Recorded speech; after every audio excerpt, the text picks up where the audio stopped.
مفاد پرست ڈرامے کی آنے والی ایپیسوڈ میں زین خود مہرو اور سلمان کو رنگے ہاتھوں پکڑ لے گا اور یہی تو فرحہ چاہتی تھی۔ دوسری طرف منیر صاحب ویسے تو لالچی انسان نہیں دکھائے گئے، لیکن بیٹی جب داماد کو لے کے گھر آ کے ابھی 2 دن ہی بیٹھی ہے تو وہ پہنچ جاتے ہیں وکیل کے پاس اپنے داماد کو اس کی ماں سے اس کا حصہ دلانے۔ اب بھلا یہ لالچ نہیں تو پھر کیا ہے؟ بھائی ظاہر ہے کہ زین فرحہ کا اکلوتا بیٹا ہے، آخر کار فرحہ کا سب کچھ آٹومیٹکلی زین کو ہی ملنا ہے، لیکن لگتا ہے کہ منیر صاحب بھی 2 دن ہی اپنے داماد سے اتنے تنگ آ گئے کہ چاہتے ہیں جلد سے جلد فرحہ ان کا حصہ دے اور زین مہرو کو لے کے الگ گھر میں شفٹ ہو جائے۔ بہرحال منیر صاحب جب وکیل سے بات کر کے آتے ہیں تو مہرو کے سر پہ ہاتھ رکھ کے کہتے ہیں کہ میری بچی، تجھے میں تیرا حق دلوا کے ہی رہوں گا، میرے جیتے جی تو تمہاری ساس تمہارے ساتھ یہ ناانصافی نہیں کر سکتی، جس پہ مہرو تو بہت خوش ہو جاتی ہے اور فوراً ہی یہ خوشخبری سلمان کو کال پر بتا دیتی ہے کہ اب تو ابو کو بھی یقین ہو گیا ہے کہ میں معصوم ہوں اور وہ بھی میرا ساتھ دے رہے ہیں۔ ممی ایک گھر میرے نام لگانے سے اتنا گھبرا رہی تھیں اور اب تو زین کی ساری پراپرٹی میرے نام ہونے والی ہے، جس پہ سلمان تو بہت خوش ہو جاتا ہے اور سوچتا ہے کہ مہرو کے ساتھ اب تو بنا کے رکھنی پڑے گی۔ ظاہر ہے کہ اتنی ساری پراپرٹی مہرو سے ہتھیانا کوئی آسان کام نہیں۔ تبھی مہرو سے کہتا ہے کہ مہرو میری جان، میں تمہیں بہت مس کر رہا ہوں، کیا آج ہم کہیں مل سکتے ہیں؟ لیکن مہرو کو یہ نہیں پتا کہ وہ جو سلمان کے ساتھ اتنی میٹھی میٹھی باتیں کر رہی ہے تو پیچھے کھڑی عالیہ مہرو کی تمام باتیں سن لیتی ہے۔ اس کے تو پاؤں تلے سے جیسے زمین ہی سرک جاتی ہے، کیونکہ اسے تو شروع دن سے سلمان پسند نہیں تھا۔ اسے اچھے سے اندازہ تھا کہ سلمان ایک لالچی انسان ہے اور مہرو جو اسے پل پل کی خبر دے رہی ہے تو ظاہر ہے کہ سلمان مہرو کی پراپرٹی کے پیچھے ہی اس کے ساتھ چمڑا ہوا ہے۔ عالیہ تو وہیں غصے سے مہرو کے پاس جاتی ہے اور کہتی ہے کہ اچھا تو اب مجھے سمجھ آئی کہ تم یہ سب کیوں کر رہی تھی، اور فرحہ کا غصہ بیجا نہیں تھا، بلکہ وہ اتنا غصہ اس لیے کر رہی تھی کہ وہ سچی تھی۔ یہاں پر مہرو اپنی ماں کو صاف کہتی ہے کہ آپ جو بھی کر لیں، میں صرف زین کے ملنے والی پراپرٹی کا انتظار کر رہی ہوں، اس کے بعد نہ تو میں زین کے ساتھ کوئی رشتہ رکھوں گی اور نہ ہی آپ کے اس گھر میں رہوں گی، کیونکہ میں سلمان کے ساتھ شادی کا فیصلہ کر چکی ہوں۔ مگر یہاں عالیہ اپنی بیٹی کا ساتھ دینے کی بجائے شدید غصہ کرتی ہے اور اسے 2 ٹوک اپنا فیصلہ سنا دیتی ہے کہ شوہر تو تمہارا مرتے دم تک زین ہی رہے گا اور تمہیں اسی کے ساتھ زندگی گزارنا پڑے گی۔ اب یقیناً عالیہ کچھ ایسا کرے گی کہ مہرو کو مجبوراً زین کو لے کے اس کے گھر واپس جانا ہی پڑے گا۔ خیر یہ تو بعد میں پتہ چلے گا کہ عالیہ کیا کرتی ہے اور منیر صاحب سے کیسے بات کرتی ہے۔ فی الحال تو مہرو اپنی ماں سے صاف کہہ دیتی ہے کہ آپ مجھے نہیں روک سکتی، جو میں فیصلہ کر چکی ہوں وہ میں کر کے رہوں گی، اور ڈھٹائی سے سلمان کو ملنے کے لیے بلوا لیتی ہے، لیکن ابھی بھی اسے گاڑی گھر سے ذرا دور روکنے کا ہی کہتی ہے، کیونکہ فی الحال وہ اپنے باپ کی نظروں میں نہیں آنا چاہتی، کیونکہ اگر اس کا باپ اس کا ساتھ نہیں دے گا تو پھر بھلا زین کی پراپرٹی کیسے ملے گی؟ تو جناب یہاں پر ہوتا یہ ہے کہ اس بار زین جب مہرو کو تیار ہو کے گھر سے نکلتے دیکھتا ہے، جبکہ مہرو وہی جھوٹ زین سے بولتی ہے کہ میں شاپنگ پہ جا رہی ہوں یا شاید ڈاکٹر کے پاس کا بہانہ بناتی ہوگی، لیکن زین بھی مہرو کا پیچھا کرتا ہے کہ مہرو جہاں جائے گی اس بار تو میں اس کے ساتھ ہی جاؤں گا۔ اور جناب ادھر کیا ہوتا ہے کہ سلمان جو گاڑی میں مہرو کا انتظار کر رہا ہوتا ہے، بہت ہی رومانٹک انداز میں مہرو کا ہاتھ پکڑتا ہے،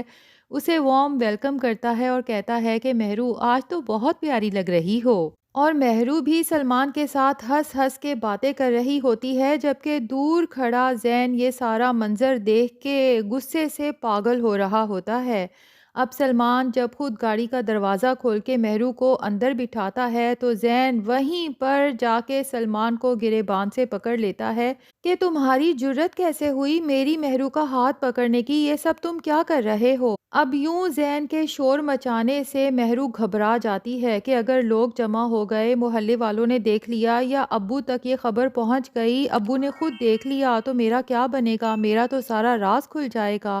تبھی آگے بڑھ کے زین سے سلمان کو چھڑوانے کی کوشش کرتی ہے، لیکن سلمان کو یا تو زین پہ غصہ آ جاتا ہے اس لیے یہ سب کہتا ہے،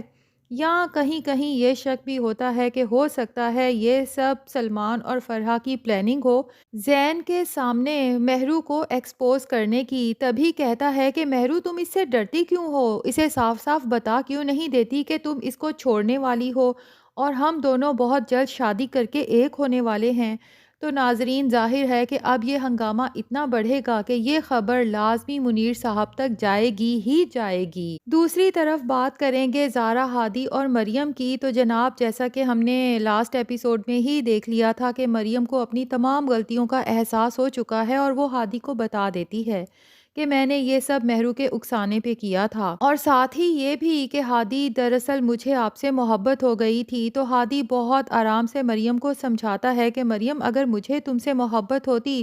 تو میں کبھی تمہاری زندگی برباد نہ کرتا، جبکہ مجھے پتا ہوتا کہ تم کسی اور سے محبت کرتی ہو۔ میں تو تمہاری خوشی کے لیے خود چاہتا کہ تمہیں تمہاری محبت مل جائے، لیکن تم نے کیا کیا؟ یہ کیسی محبت تھی کہ تم نے میرا دل برباد کر دیا، زارا اور میرے درمیان میں اتنے فاصلے پیدا کر دیے، اور تم نے عدیل صاحب کا بھی نہیں سوچا۔ جو کچھ تم نے کیا ہے اس کی وجہ سے عدیل صاحب موت کے منہ سے واپس آئے ہیں۔ مریم کہتی ہے ہادی، میں آلریڈی بہت شرمندہ ہوں اور آپ فکر نہ کریں، آپ کے اور زارا کے درمیان میں جو فاصلے میری وجہ سے آئے ہیں انہیں میں ہی ختم کروں گی، اور اس کے بعد میں ہمیشہ کے لیے آپ دونوں کی زندگی سے نکل جاؤں گی، کیونکہ میں نے اپنے گھر واپس جانے کا فیصلہ کر لیا ہے۔ اگرچہ وہاں اب میرا کوئی بھی نہیں، ماں باپ تو آلریڈی مر چکے ہیں، لیکن میں خود کو آپ کی مجرم سمجھتی ہوں اور شاید اس سب کے بعد میں آپ سب کو فیس بھی نہ کر سکوں۔ خیر، اب مریم زارا کے پاس جاتی ہے اور اسے ساری سچائی بتا دیتی ہے۔ ساتھ ہی زارا سے کہتی ہے کہ زارا، میں نے ہادی سے بھی اپنی غلطی کی معافی مانگ لی ہے، لیکن مجھے پتا ہے کہ جب تک تم مجھے دل سے معاف نہیں کرو گی ہادی بھی مجھے معاف نہیں کریں گے۔ پلیز زارا، میں بہت شرمندہ ہوں، مجھے معاف کر دو۔ اس کے بعد میں آپ سب کی زندگیوں سے ہمیشہ کے لیے نکلنے والی ہوں، کیونکہ میں اپنے شہر واپس جانے کا فیصلہ کر چکی ہوں۔ تو ناظرین، مجھے یہی لگتا ہے چونکہ زارا ایک بہت ہی اچھے دل کی مالک ہے، اور پھر وہ یہ بھی جانتی ہے کہ تحریم مریم کو اپنی بہو بنانا چاہتی ہے، ریحان بھی مریم کو پسند کرتا ہے، تو ریحان اور تحریم کی خوشی کے لیے زارا مریم سے کہے گی کہ ٹھیک ہے زارا، غلطی تمہاری بہت بڑی تھی، میں تمہیں معاف بھی کر دوں گی، لیکن میری ایک شرط ہے۔ مریم زارا کی ہر شرط ماننے کو تیار ہے اس معافی کے لیے، تو وہ کہے گی کہ زارا، تم جو کہو گی میں وہ کرنے کو تیار ہوں، بس مجھے دل سے معاف کر دینا۔ جس پہ زارا مسکراتے ہوئے مریم سے کہے گی کہ میری شرط یہ ہے کہ تم اپنے شہر کبھی واپس نہیں جاؤ گی، بلکہ تم میری بھابھی بن کے ہمیشہ کے لیے میرے گھر اور ریحان کی زندگی میں آؤ گی۔ مریم تو یہ سن کے حیران ہو جائے گی، کیونکہ اسے اس بات کی ایکسپیکٹیشن ہی نہیں تھی۔ تب زارا مریم کو بتا دے گی کہ جی ہاں، یہی سچ ہے، کیونکہ میرا بھائی تم سے محبت کرتا ہے۔ تو یوں ناظرین، مریم کی زندگی میں بھی خوشحالی آنے والی ہے۔ زارا کو ہادی، مریم کو ریحان مل جائے گا، لیکن دیکھتے ہیں کہ مہرو کو سلمان ملتا ہے یا پھر زین کے ساتھ ہی باقی کی زندگی گزارنا پڑتی ہے، یا پھر مہرو کی بے وفائی دیکھنے کے بعد زین کو مہرو سے اتنی نفرت ہوتی ہے کہ وہ اپنی زندگی سے اسے نکال باہر کرنے والا ہے۔ بہرحال ہمیں اتنا تو پتا ہے کہ سلمان جو رملہ سے محبت کرتا ہے، مہرو کو جب پتا چلے گا کہ سلمان اس کے ساتھ صرف دولت کی وجہ سے یہ سب محبت کا ڈرامہ کر رہا تھا، تو دیکھتے ہیں مہرو کو پچھتاوا ہوتا ہے زین کے ساتھ برا کرنے کا یا نہیں۔ ویسے ناظرین، کیا خیال ہے، کیا مہرو جیسی لڑکیاں کبھی پچھتاتی بھی ہیں؟ کمنٹس میں اپنی رائے ضرور بتائیے گا۔ ریویو پسند آیا ہے تو ویڈیو کو لائک اور چینل کو سبسکرائب بھی کر دیں۔